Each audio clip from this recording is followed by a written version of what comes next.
Prior to coming to Mimi's Pantry, I was a broker owner of a property management company with my sister and here in Kansas City.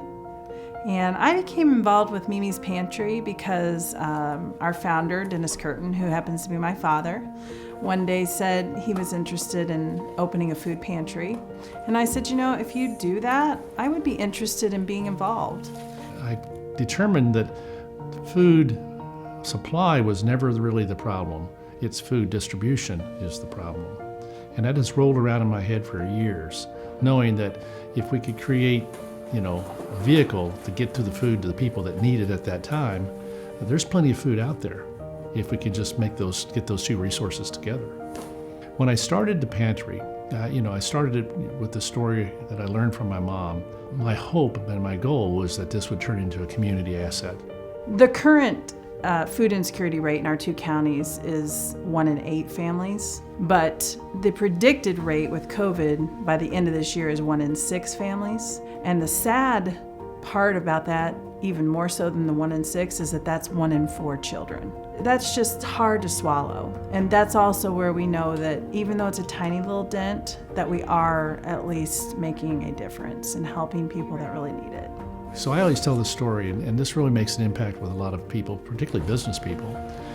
If you give me a $1 can of soup, there's a really good feeling that you've done something. But if I can convince you to donate that $1 to the pantry, we can buy 7 cans of soup because of the buying power that we have with harvesters and through our affiliations. When people come in here, I want them to be uplifted.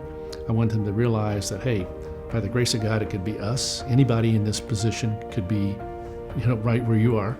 And I said, the second thing is I want it to be something that's a food healthy pantry. So we invested very heavily in refrigeration equipment, a refrigerated truck, walk-in freezers, walk-in coolers downstairs, so that we were able to, if it's 100 degrees outside in the middle of July, that we can accept food from a resource, have it refrigerated or have it frozen. In many cases, we get frozen donations from some of our very generous donors, manufacturers of meat here. And that way, when they walk out of here, they're not just getting a box of canned goods or a can of soup. They're getting fresh fruits, fresh vegetables, and protein that the kids need and everybody in their family needs. So that was my vision. And we did invest very heavily on the front end for all that refrigeration equipment, but what it did is it differentiated us from every other food pantry out there because most of them don't have those resources.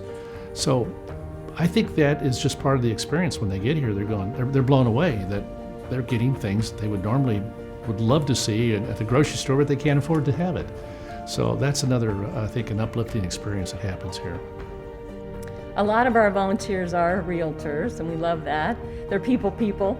And, but it's just the community driving by, seeing the Mimi's Pantry sign, and it's word of mouth. People enjoy working here, and they tell their neighbors. So we have many people that are working here with people in their same neighborhood. And then they find out that if they didn't know they were working here, they find out they are neighbors.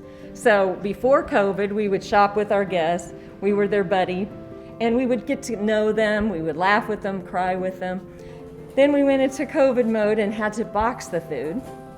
We distribute it now outside, and we created a makeshift drive-through. So this place is an enormous gift. I really, really appreciate their service. It's difficult right now because they have to choose what we get because of the COVID. But other than that, it's wonderful, and I've been coming here for about 8 months. When we started the pantry, my daughter and I, we started brainstorming. We started saying, okay, probably because Kelly's background of education, but more importantly, when you get into research, you realize that it's so important for these kids to be able to have books, to have things to read. And when you're on a limited budget or you're struggling to pay your bills, books are the last thing you're going to invest in. So we send them home with the things they need for a healthy body, and then we also send them home with a book.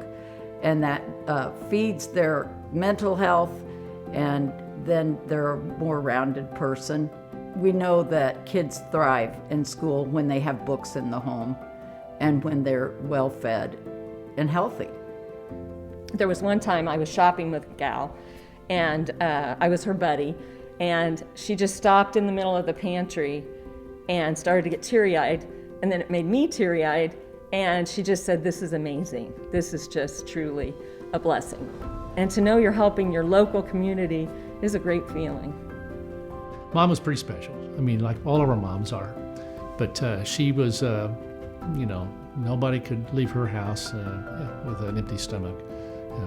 I love you, eat, maybe might be the motto. Yes, we named it after her, but it's really is become and has become exactly an embodiment of what she was all about, and that was just giving to the community. And I think that would make her very proud.